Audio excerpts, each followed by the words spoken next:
Oh, this is Annual Load Book app training part 1. And what I want to talk about is how to use the basic report to stay on top of your program to know what it's doing. So we'll explain just a few things. So basically, let's just pull up one August. And you can see I've got this one set for the week. So August 1st through August 7th, 2022. The gives you all the information for those dates, your loaded revenue, or your loaded miles, empty miles, fuel amount, fuel gallons, total miles, total revenue, income per mile, and total expenses and cost per mile. Now, cost per mile being the number one thing that you need to focus on these reports is cost per mile, because that is your benchmark that you need to make according to this every single week to cover everything you want this truck to pay for. So you put everything in here that you want the truck to pay for, and think about it. Take a separate sheet of paper and write everything down that you want the truck to pay for. Make 3 columns and put fixed expenses in one column, variable expenses in another, and you can do this based on your average or what you think your variable expenses are. Write your fixed costs down, then turn those into weekly expenses by multiplying the monthlies by 12 and dividing by 52. Write those down. And then put those in the app every single week under the category that is assigned for it. Your variable expenses, you can add those no matter what they are that you incur and when they occur. So put those in at that time. Your load revenue, put your load revenue in the app on the unload date or your pay date. So your unload date for that week, if you get paid weekly, you get paid on those loads based on your unload date. Same with if you're paid daily. You're not paid till like the day after or within 24 hours of unloading. Still put the unload date in and then run your weeks according to your pay weeks so it matches your statement, your settlement from your company. If you're paid daily, then just set it for whatever week you want to tabulate these on. And then that way, but do it the same every time, and that keeps the app from doubling up on this information, because if you overlap these dates, it's going to overlap income, revenue, and expenses. So create a weekly report and edit it for each week. Simply just change the dates for the week and hit save. And it'll pull the numbers for that next week. And if you put your fixed expenses in there, right, for the week, like life insurance, no, varies a little bit. Maintenance insurance, occupational insurance, physical damage insurance, tags, taxes, federal income taxes, FICA, IFTA, Medicare, trailer payment. Broke the monthly payment down to a weekly, truck payment, wages, and owner draw. And we'll talk more about that later in a different segment. All right, so do that at the first part of that week. And then as you add income, your loads, as each of these loads get added during the week, it's going to start changing these numbers up here in the summary. And you can watch that cost per mile and income per mile to see that you're getting compensated throughout as the week goes to cover all those expenses for that week. And if the income per mile is higher, then that's your profit. Profit on a truck isn't, oh, I took some money home this week. That's why your home expenses have to be a fixed expense to your company. So like ours, our home expense is fixed expenses, and I break those out: wages, phone, insurances, things like that I want the truck to pay for, like health insurance, life insurance, those things. So that's how you account for everything.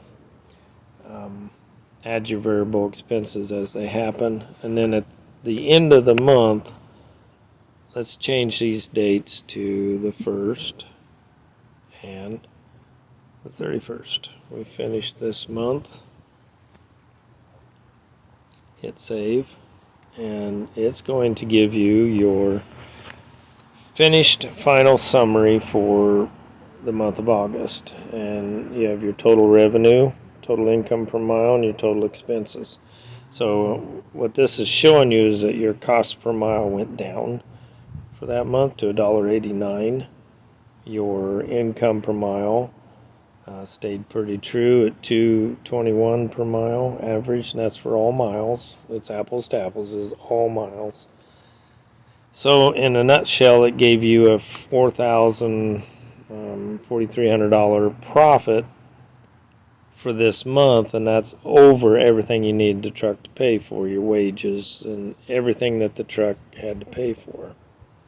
Gives you all your totals. So keep this one, and then next month you'll make a new report by the week. So let's go up here.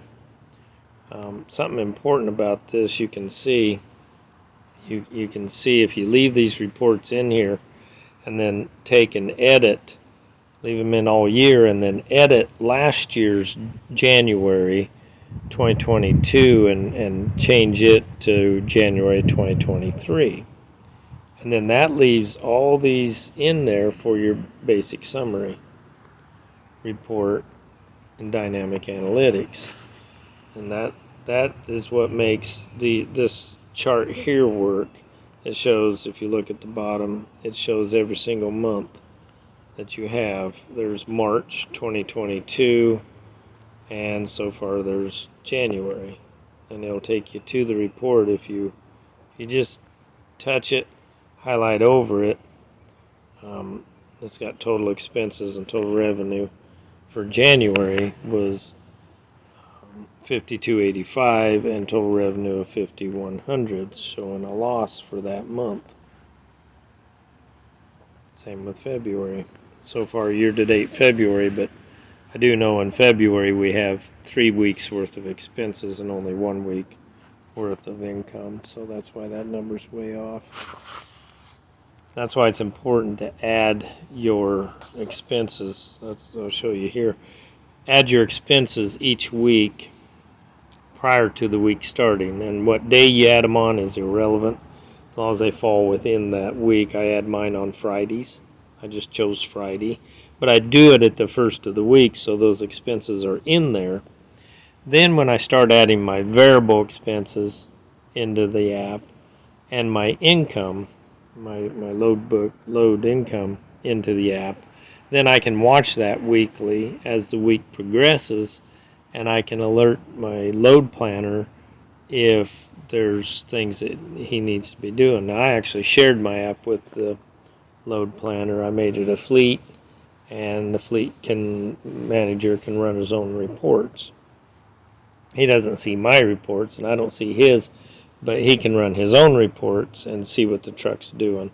Or you can take a screenshot of that summary for that week and just text it to him or email it to him. Then he can see the numbers also. Just the picture of your summary, this right here. So for this, just take a screenshot of this right here. Okay. So, and send that to your load planner. Now, dynamic analytics does the same thing. Once you have your filter set, it'll give you your cost per mile and your income per mile, your total revenue, total expenses, your fuel and your fuel amount, your loaded miles and your empty miles. So you want to focus again on that cost per mile. What that's telling you is that the cost of because your fixed expenses didn't increase, your variable expenses did. So that's the difference there. Your variable expenses have increased about almost 20 cents per mile, and your load revenue has decreased, looks like 27 cents per mile. And so this will alert you that your program's going the wrong way. Now again, there's some added expenses in February, and I did that for a reason, to show you how important this cost per mile is, because when you get to this point, this is when you need to make a screenshot of this, or write it down, or call your fleet manager and your load planner, and you need to talk about this. This is a partnership with the company you're leased to, and they need to know what it is you need in order for them to be able to plan the loads accordingly so you're compensated.